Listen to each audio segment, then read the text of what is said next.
Welcome to Hacking Business Technology. I just realized I asked Matt Hooper if he was ready, and that is just silly. Matt Hooper is ready for anything, right, Matt? Bring it, baby.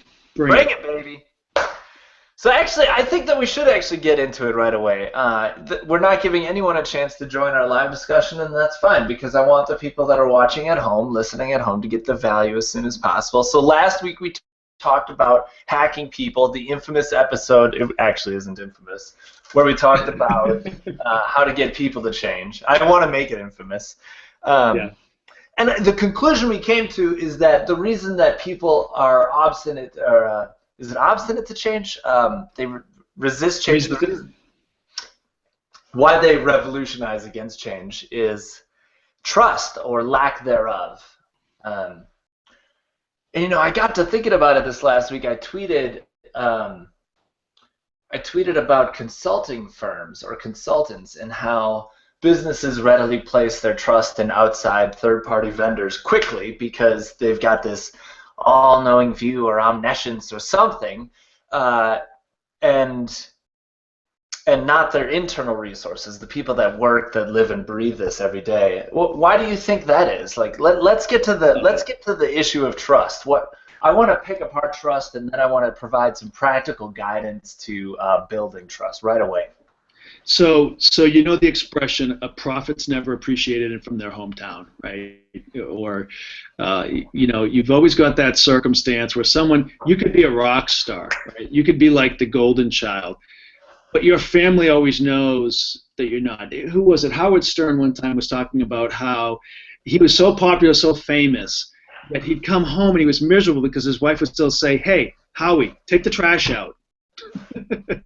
Right? So in a microcosm, in your settings, people always see your faults. They see your humans. You know, they see you fart and burp and pick your nose and do everything else, right? So it's one of these things where all your misgivings are well known. So when you come to the table and you start saying, "Hey, I want to take you to the next level. I want to make this recommendation. I want to take my dog out in the middle of a podcast," you know, whatever it is that you want to do, people would say, "Well, that's crazy talk." Right? Would you agree? That was interesting. You know, my dog just barfed on the carpet in 3 spots. This is why you shouldn't work at home. Or if you do, you should keep your dog in the kennel all day. Let me just mark him quick. Hold on one second. Yeah. So that's the problem, right? That you have an issue with the fact that people, they see all your faults and misgivings. So when you make a recommendation, they're like, "Well, you know, you've been wrong here, you've been wrong here."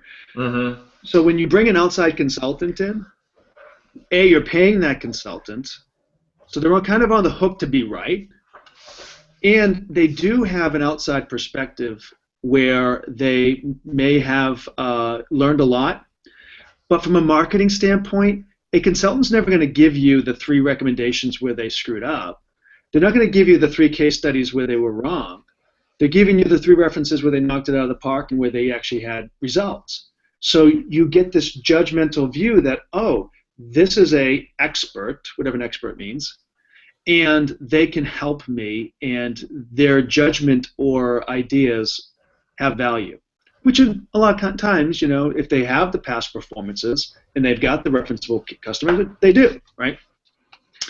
So as a manager, it's easier for me to trust that person. It's like, yeah, Barry, I don't really know if you know what you're talking about. I mean, you can't even keep your dog under control. How could I really trust your data strategy? That's a good point. I've got another risk appearing. The UPS truck just pulled up, so I know what's going to happen. He's going to ring the doorbell. And you're working from home. This is actually the worst time to record a podcast ever. But you know what? I love exposing this humility because I want people to see me pick my boogers.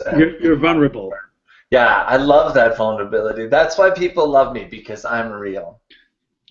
That's, I hope, why people love me, is because I keep it real. I mean, the first thing I said on the podcast before is I showed up and the first email I sent out to everybody was, okay, here's the 5 things you're going to hate about me. My communication skills stink. You know, I pay no attention to details. You know, I will blatantly ignore your email because I disagree with it until I've had some time to think about why. You know, but I just put it out there, and it is what it is. No, it ism what it ism. That's your Yeah. company name, right? Ism. Um, Can you so change? that's interesting. Your question was, can you change culture by that? Can I change? Can you change culture by changing trust or Yeah. by outside perspective?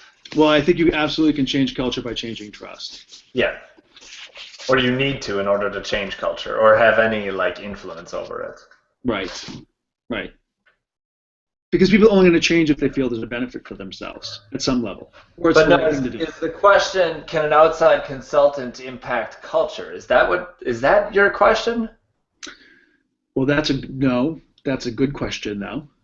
But I think what they may not be able to directly, they can lead change or direct people to direct the culture. Like I think you do. It would be interesting to read. Yeah, we are not.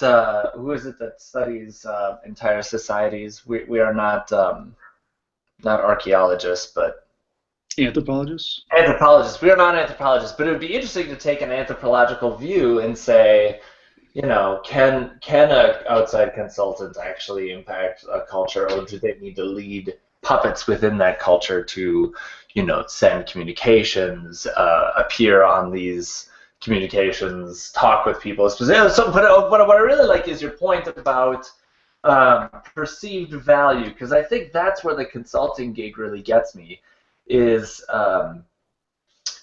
that you don't know until you know. And so what I think it behooves people, or no, let me rephrase that. It behooves organizations to adopt agile methodologies first and foremost so that they can get quick results and understand whether the business partnership is going to work out, and withhold pay until proven valuable. Or if you're trusting someone's business judgment or strategic guidance, you know, what if they were wrong? Should you withhold payment until then? Well, that's. I mean, that's a great question, right? As a buyer of consulting services, I always preferred fixed cost over time and material because 6 months into the project, if they had made a plethora of bad decisions, well, I basically just educated them on my dime, right? Whereas if it was a deliverable, yeah, they were sort of learning on my dime, but if they had it really wrong, they were massively trying to fix it, and it wasn't really affecting me from a variable. Yeah. Well, there you go. That's how you build trust in your third-party negotiations. There's a quick tip from Matt Hooper. Well, that's where all this crap about service level agreements came from, right? I mean, don't forget, everybody has said it. A lot of the foundations of ITIL were based upon, a governance framework for operating telcos and providers of IT services like data and storage and things like that. So, I mean, that was the genesis of a lot of that IT service management structure. The problem is when you took ITSM and you brought it into an enterprise where you really didn't do a lot of outsourcing, you tried to build these controls and SLAs that you were holding your internal departments to each other, then you were bifurcating everybody and you were polarizing everybody. You weren't working as a team. Yeah. Because an SLA helps from a contractual standpoint. As a supplier, if I was providing you a service, it's hard to put a deliverable around a continual service that I continue to give you. But I can put, well, if I get your pizza there within 2 hours, then you're going to continue to buy all your pizzas from me. It just lets me know what I need to staff up to and perform to.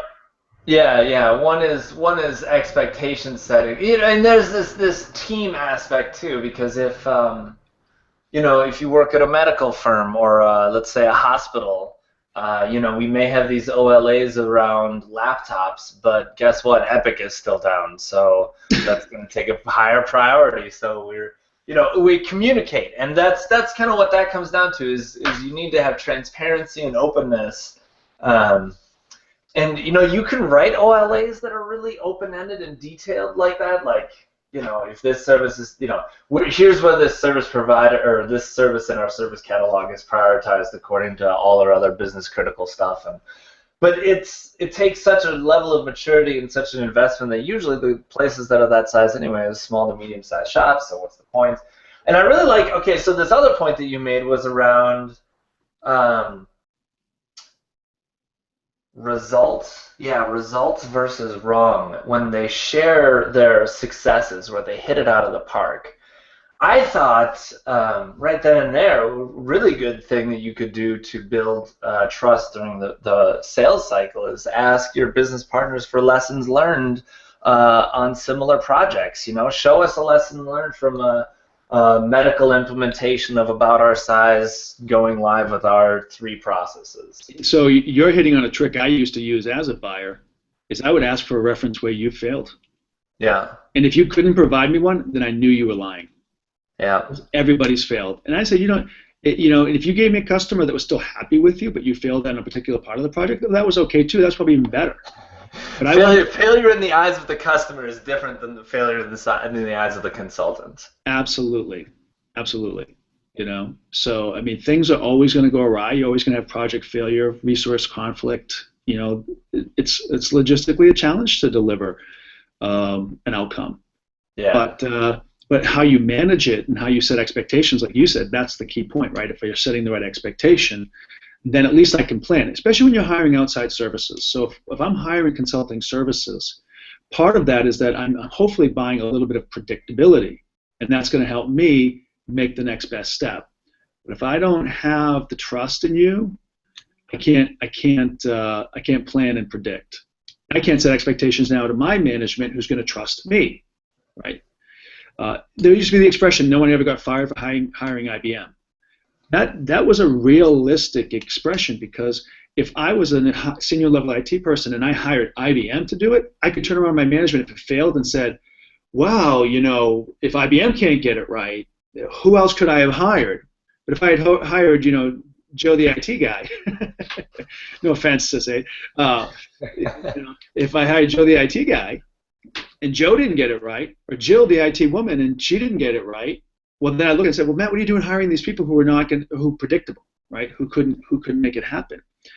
And I think what we've done, and with software as a service and cloud and virtualization and agility, what we've done is we've made the switching costs so easy. So when you have a conversation with a company like I did today, they wanted to switch from @task to ServiceNow PPM, for instance. They're both SaaS platforms. They both offer project portfolio management, but the switching costs are fairly low. Back in the day, to go from Microsoft Project Server to a Clarity or to @task would have been a significant switching cost. These switching costs are now changing the dynamic of how people look at their own internal teams. We hear this, how long does it take you to get a laptop within your organization versus if you went to Best Buy? Yeah, that makes sense. I like it. I wonder if that'll apply across the board, across an enterprise. But I think about it like this. Yeah, I mean, that's why people change is always the hardest part of change at this point. People and process. It's the same thing that we struggle with in our consumer lives. I did it for a while. I did everything on app.net, and if I tagged it with specific things, it would update Facebook or Tumblr or whatever. I wrote a paper about it. You can find it online. It's on the internet. On the line? On the line. And but so I actually defined that process for my technologies, and then I had to choose the technologies. The nice thing is I didn't have to worry about changing people because all I had to do was change myself, and I was already on board because I was doing it. Right. So right. I think that's why it has become more valuable to be able to do organizational change improvement and understanding people, and why psychiatry is more important in IT than technical skills. Absolutely. Absolutely. It's a people business. It's 100% a people business. The commoditization of the technology has changed people, and that's why the biggest ones who are resistant to change, as you started off with, are the grumpy, stalwart, old people who don't really have the social skills to interact with other people. They want to hold on to that technology. They want to keep it and say, no, we're going to lose our business competitive advantage, or it's too much of a compliance risk, or it's not trustworthy. And they come up with 900 reasons why you shouldn't do it, versus then embracing the opportunity to do it, because now they would actually have to interact with people and not with the technology itself. we have to change people? That's going to be impossible. No one will ever do it, no matter how much money we spend. Even if we send $1,000 to every person and say, here's $1,000 to accept our process. Will you sell your soul to the process management office? If so, take this check and say I do. But the thing is when you do that, when you can build that trust and have that trust, man, those business partnerships are just unreal. Because you have that outside perspective, you have that unbiased judgment. I'll never forget, someone told a story once, but they went into a health firm.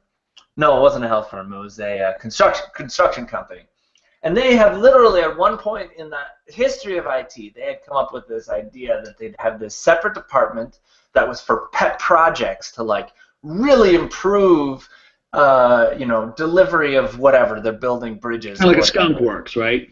Skunk works, yeah. It's like a special group. It's like the SWAT team, and they're super fast and agile, and they're really gonna push the boundaries and think outside the box. And 10 years later, their budget was $50 million more than IT's. Yeah, absolutely. And so, you walk into a customer like that and, you point that out and you say, listen, that should be part of your IT budget and here's why. And, if you're going to deliver, it need to be holistic and ingrained into the rest of your IT department's work. And that $50 million over IT budget can be put towards an improvement program where we're involved, and then they just write you a check. And that's the best sales situation that you can possibly ever be in, so it's pretty rare.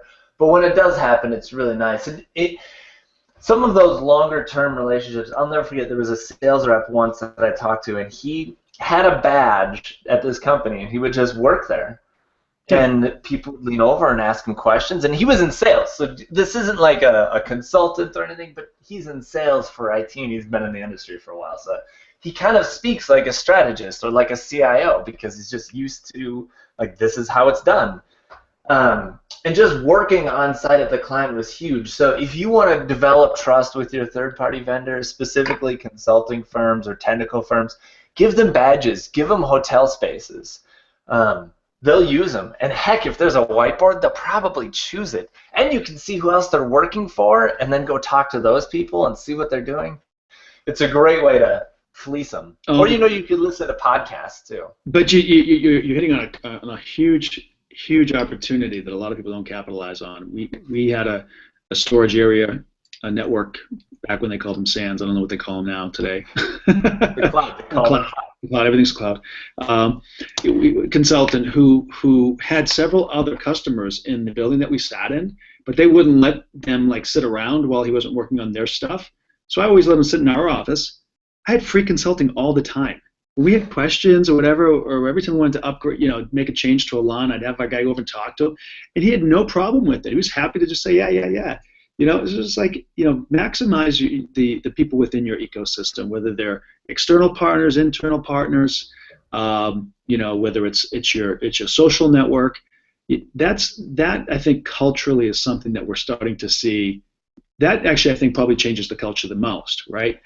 If you put yourself in a situation where you're surrounded by those who are breeding excellence, you start to breed excellence yourself. Because you look at it and say, well, you know what, this actually isn't acceptable for me. I'm not going to do this to myself or my company. I'm going to step it up. Because I hear that other people are as well. And I don't want to look, it's positive peer pressure. It's a good. Yeah, it is. I tweeted it after last week's episode, surround yourself with wisdom and hope that it wears off.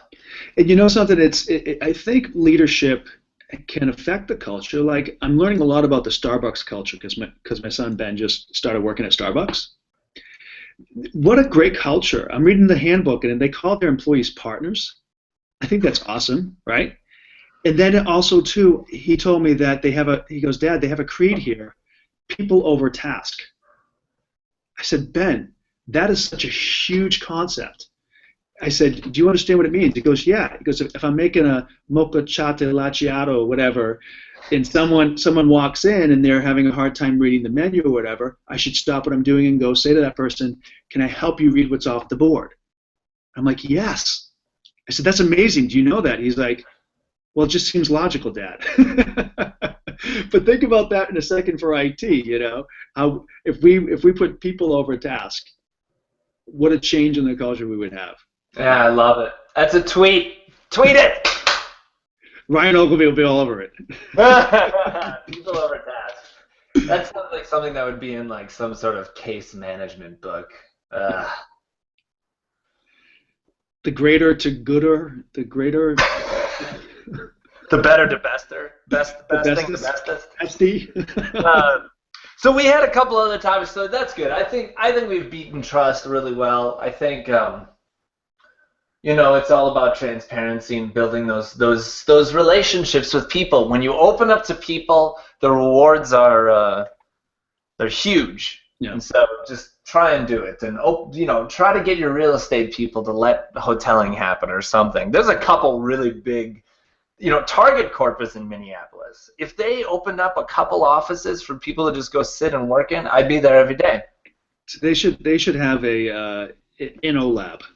A total innovation lab where people can sit there and hotel and brainstorm and share ideas. And you know what? They would get just such enrichment from sitting and watching and learning and hosting. Yep. Connect with people. Connect with people. The other things that we had to talk about are the other people that aren't here, which is Mark and Farah. Our prayers go out for Mark. I'm not religious, but that's what people say whenever people get married. I said a prayer for Mark. You said a prayer for Mark. You said a prayer for me for Mark. because Mark got into an auto accident. Anybody don't know, he's fine. Mark's doing good, but it is crazy how on the edge our lives are every time we step into a car. Yeah.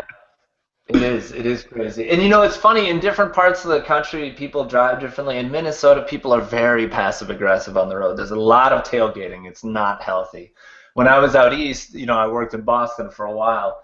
People are just so much nicer. They let you. The first time someone yielded and let me pull in front of them, oh my gosh, my head exploded. I don't have to rub bumpers with this person to get in here? That's kind of weird. For the most part, people in Massachusetts pull over when you're driving in the left. If you're not passing somebody, they'll pull over to the right for the most part. I don't know what it is about Connecticut. Is they just will not drive in the right lane. They all drive in the left lane, and then you have to pass them on the right, which is actually illegal. Most people don't know that, but it's illegal to pass people on the right. It is illegal and very, very dangerous. And they call that out in all chase scenes when it's on the news. But all those small states over there, you kind of all have names for each other. There's one about people from Massachusetts driving, and it ends with holes. I'll just say that. Yes. But the other reason that Farah isn't here is because she got called. So we can't, we can fix Mark's problem, right? This is what we're supposed to do. We're technologists, we're engineers. We want to fix stuff. Self-driving cars fixes Mark's problem, right? Yep. I don't think we even need to have the discussion. Taylor Swift says, "What would Elon Musk do?" And I guess he's working on self-driving cars. But I think that tube thing that they had, that was a pneumatic tube to shoot people around the country, I think that was way cooler. They should work more on that. So the other problem is Farah. She got called into an all-hands firefighting meeting. Everyone has to be there. Everyone on guard. Everyone on the call. What's your take on this, Hooper? What situation necessitates an all-hands firefighting mode? Nothing. That's what I thought. I won't do it. What they need to do is excuse everybody else from the room, and whatever Farah tells them to do. That's really all you need to do. Because she is the smartest person in that room. Yeah, that's true. She's incredibly smart. Like I said, surround yourself with wisdom and hope that it wears off. Yeah. You know what happens with the all hands thing? So it happens, especially at an executive level. So I don't know what the structure of Maryville is, but ISM is they're in a corporation, but there are 6 executives. So it's not a limited partnership or anything like that. But the executives do try to work collaboratively. But it seems like any time that there's something above the exposure level, what I mean, like it could spend a certain money or it could be something public facing, it has to go to the ET team. And this kind of goes back to your point earlier about trust. If we trusted each other a little bit more, if we respected each other a little bit more, we would be more autonomous. There'd be some more agility. And I say to them, listen, I'm the newbie. I'm the first one, the youngest guy on the executive team. I'm also the newest person here at the company. If you're afraid of me failing, come coach me, mentor me. If you're not afraid of me failing, let me fail. But we don't really need to have 3 discussions about it, And I think that if you looked at it, that would save a lot of time. 6 executives at a company our size, that's a lot of money. That's an exceptionally expensive 1-hour meeting or 3-hour meeting. Really is. Or 3-second email. Or a 3-second email. Yeah. So I mean, that's where I think cultures need to change and focus on is what am I doing to enable others around me? I love it. That's fantastic. If you haven't read 5 Dysfunctions of a Team, you should. Especially the comic book, because they talk about this exact same thing. The CEO gets her executive team all off-site for a day, and they're building trust, and they're talking about trust, and they expose themselves as vulnerabilities. They talk about the honesty of the company and where they're going. They become a team. So yeah, you gotta do it. You gotta do it. Yeah. Because you're never gonna add value. You will very quickly find yourself irrelevant, right? Because the world is always changing around us. I mean, look at your home. I'll pick on my wife for a second. We know that she's a neophyte, a Luddite, but she now spends more time on her mobile phone than I do. And why? Because she now has 2 teenage girls and a 20-year-old girl all on Instagram. And she's so concerned about what they're posting and how they're posting. Now she's starting to learn the culture of what Instagram is all about. She was so afraid of it, but she's now embraced it. She's getting to the point of enjoyment. To me, that's the cultural change. If you can, allow yourself to just go out there, and I said to her, just trust the girls. Trust them. Verify, monitor, check in, be involved, be engaged, but trust them. And and they do. And my kids, they've always done a great job digitally. They've made mistakes along the way, like posting their new permit, as my son did on Instagram right when he got it. And I told him, take that down, please. It's got your social security and all this other private information on it. But you learn and you grow, right? But they now are very responsible. Or they've learned to use Snapchat, and I don't know what they're doing. So nice. Just the NSA knows that. Yeah, but ignorance is bliss. It really, truly, as a father of 3 teenagers and a 20-year-old, ignorance is absolutely blissful. But as the director of a risk and compliance outfit at an organization, ignorance is not bliss. Training, having effective training programs is bliss, because that is really the only way to protect information is train. Because no matter what you do, it's not going to be your systems that kill your data or expose your data. It's the people. Compliance and governance need real-time feedback loops. Yeah. Like we said before, was it on this podcast we said that if you start typing 9 digits, pop up a little screen saying, just want to make sure that's not a social security number, right? It needs real-time feedback loops. It needs to, just because we don't know. We're not always thinking about what's going to do what and how things work. Man, someone already thought of a way around that problem, though. Every time I put in a social security number, I type in 4N8N7N 4N2N, and it's every other one, and that's the social number. Yeah. You can't. The thing is you cannot program it. You cannot program compliance. It has to be. The only way you can do it is via trust or via whip, and that whip one ain't pretty. Yeah. Yeah. So don't do it. What a great episode. Thanks for joining me this week, Cooper. I hope that people have learned some lessons, specifically Adam Mason, on how to hack business technology. We'll see you next week. Thanks, Baron. Bye, everybody.